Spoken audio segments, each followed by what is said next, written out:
Ta parole, Seigneur, est vérité, et ta loi délivrance. Aujourd'hui, ne fermez pas votre cœur, mais écoutez la voix du Seigneur. Ta parole, Seigneur, est vérité, et ta loi délivrance.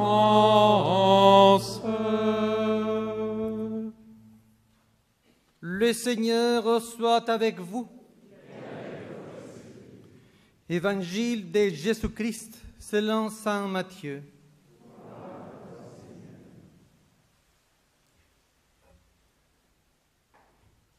En ce temps-là, Jésus disait à ses disciples, « Ce que vous faites pour devenir des justes, évitez de l'accomplir devant les hommes pour vous faire remarquer. Sinon, il n'y a pas de récompense pour vous auprès de votre Père qui est aux cieux. Ainsi, quand tu fais l'aumône, ne fais pas sonner la trompette devant toi, comme les hypocrites qui se donnent un spectacle dans les synagogues et dans les rues pour obtenir la gloire qui vient des hommes. Amen, je vous le déclare, ceux-là ont reçu les récompenses. Mais toi, quand tu fais l'aumône, que ta main gauche ignore ce que fait ta main droite, afin que ton aumône reste dans le secret. Ton Père, qui voit dans le secret, te le rendra. Et quand vous priez, ne soyez pas comme les hypocrites. Ils aiment se tenir debout dans les synagogues et au carrefour pour bien se montrer aux hommes. Quand ils prient, Amen, je vous le déclare, ceux-là ont reçu les récompenses. Mais toi, quand tu pries, retire-toi dans ta pièce la plus retirée, ferme la porte et prie ton Père qui est présent dans les secrets.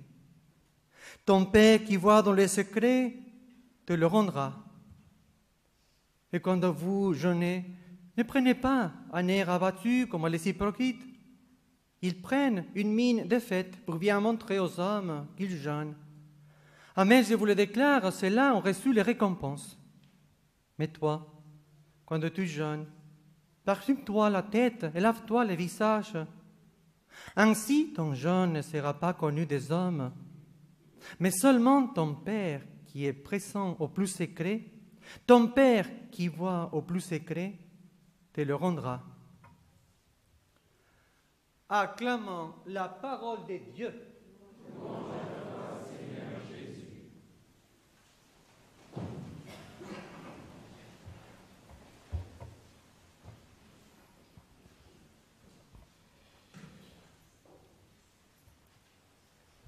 Mais toi, quand tu jeûnes, parfume-toi la tête et lave-toi les visages. Maintenant, je comprends bien pourquoi vous êtes aussi beaux. Et ça sonne très bien dans l'église. C'est bien.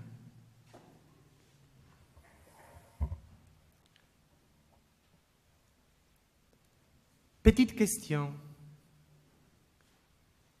que j'espère bien va nous aider à nous introduire dans ce temps de carême. Si sortons de l'église, ou même vous, sœurs et frères, qui participent avec nous à la Sainte Eucharistie dans ce mercredi de cendres, s'il y a quelqu'un, en sortant donc de la Sainte Eucharistie, dans la rue, vous pose la question par rapport à ce temps que nous commençons aujourd'hui, le temps de carême. Comment faut-il expliquer ce temps que nous allons vivre avec toute l'Église entière qui commence aujourd'hui ce temps de grâce? S'il y a peut-être à l'école, au collège, un enfant, un jeune qui vous pose la question, à vous les enfants aussi, qu'est-ce que vous allez leur dire? Comment faut-il expliquer alors ces temps de carême? Très connu pour nous tous, bien sûr, ce n'est pas les premiers carèmes que nous commençons. Mais comment faut-il donc, employons un autre mot qu'on connaît bien, donner témoignage de ces temps de carême? Je vous laisse toucher par l'Esprit du Seigneur et je sais que vous allez trouver les bonnes réponses. Il n'y a pas qu'une, il y en a plusieurs. Et ça dépend bien sûr de ceux que le Seigneur va nous inspirer et de comment nous allons tous nous laisser toucher par le Seigneur pendant ces temps de carême. Et tout de suite vient à mon esprit l'image des parents, parce que nous avons été tous, bien sûr, élevés dans un foyer, et nous avons tous l'image des parents. Et vous savez, les parents, on était là et sont là pour nous aider à avancer, n'est-ce pas? On essaye, vous essayez. Et parfois, oui, j'entends nos parents me dire « Mais ce n'est pas la première fois qu'il fait ça, ce n'est pas la 12e fois qu'il fait ça, ce n'est pas la 3e fois qu'il fait ça, etc., etc., etc. » Et cependant, vous les parents, vous êtes toujours disposés, bien sûr, à aider vos enfants, à continuer, à grandir. Vous êtes disposés à leur pardonner. C'est ça, mon expérience aussi. C'était ça que j'ai vécu chez moi. Alors, imaginez-vous, dans ce mercredi des cendres, la bonté, la miséricorde, l'amour de Dieu pour nous, qui nous donne à nouveau l'occasion, dans ce temps de carême, de revenir vers lui, qui nous donne l'occasion en tant que Père, Dieu le Père de bonté, d'amour, nous donne à nouveau l'occasion pour nous tous, pendant ce temps de carême, de nous reconnecter avec lui. C'est merveilleux, n'est-ce pas? C'est-à-dire que là, ça nous aide à mieux comprendre, déjà, que ce temps de carême, ce n'est pas un temps triste. Ce n'est pas un temps triste. Ah mais non. Non, pas du tout. C'est un temps de grâce pour nous, pour tous les chrétiens dans le monde entier, pour nous. C'est un temps de grâce. Quelle joie de savoir encore une fois que Dieu me donne à nouveau l'occasion de pouvoir, dans le bon sens du terme, me centrer sur moi-même afin de vivre de façon plus intense ma relation avec lui pendant ce temps de carême. Donc, je vais commencer. Il y a 3 piliers très importants pendant ce temps de carême que le Seigneur nous offre à chacun de nous. D'abord, essayez de me reconnecter avec lui. Bien sûr, le temps de carême, c'est un privilégié pour vivre au quotidien ma relation intense avec le Seigneur. Comment faut-il faire? Bon, je vais vous donner quelques pistes, pas toutes. Mais c'est simple. Allez, vous allez dire, pendant le temps de carême, je vais plutôt tous les matins, avant d'aller au travail, faire un petit signe de croix, vivre dans la présence du Seigneur. Peut-être, pourquoi pas, j'ai entendu quelqu'un qui m'a partagé hier, j'ai pris la résolution, afin de vivre ma relation avec le Seigneur, de lire un des évangiles. Je lui dis, ça serait bien plutôt les 4.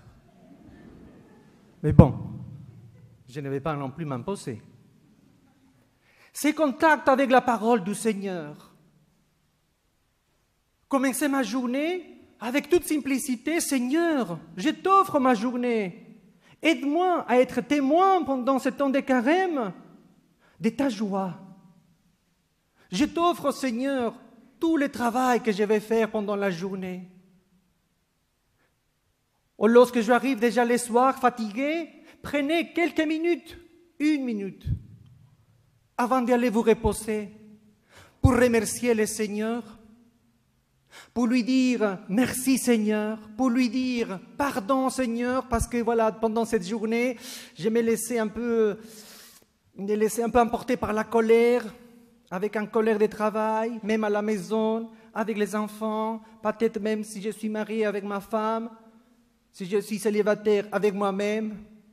Donc, et la troisième, donc, remercier le Seigneur, lui dire pardon, et ensuite, s'il te plaît, ou s'il vous plaît, ça dépend, si vous le voyez ou si vous le tutoyez, et s'il te plaît Seigneur, donne-moi la force de ton esprit pour continuer à bien vivre ce temps de carême. Dans les secrets, tel qu'il nous dit la parole du Seigneur ce matin, dans l'intimité avec toi. Donc, nous avons déjà les premiers piliers, le fait de nous reconnecter, essayer de nous reconnecter avec le Seigneur, de me reconnecter avec moi-même. C'est un temps privilégié pour faire un bilan spirituel et aller recevoir ce pardon de Dieu dans le sacrement de la réconciliation, un peu oublié parfois. Mais il est là, le Seigneur, présent pour nous pardonner. Ça me fait du bien. Donc, c'est le 12e pilier qui va m'aider à continuer à vivre cette relation avec le Seigneur. Et le 3e pilier que nous ne pouvons pas oublier et qui nous a été mentionné dans l'Évangile, les autres. Je ne peux pas vivre ma relation avec le Christ, avec le Seigneur, avec la force de son esprit, si je suis tout seul avec le Seigneur. Le 3e pilier, donc, c'est les autres. Comment puis-je faire pour aller vers les autres pendant ce temps de carême? Quelques idées sont venues encore une fois à mon esprit, peut-être un coup de fil à quelqu'un de la famille. Ça fait déjà longtemps que je n'ai pas eu de nouvelles de cette personne. Ou quelqu'un avec qui je ne m'entends pas très bien, depuis un bon moment, on a eu quelques discussions. Bon, c'est le moment, peut-être d'un petit message. Et je sais que ce n'est pas facile, hein? Mais bon, simplement pour vous dire de vous laisser guider et toucher par le Seigneur pendant ce temps merveilleux, ce temps de grâce que c'est le carême. Le pape François disait qu'il faut vivre ce temps de carême dans la joie parce que nous nous préparons vers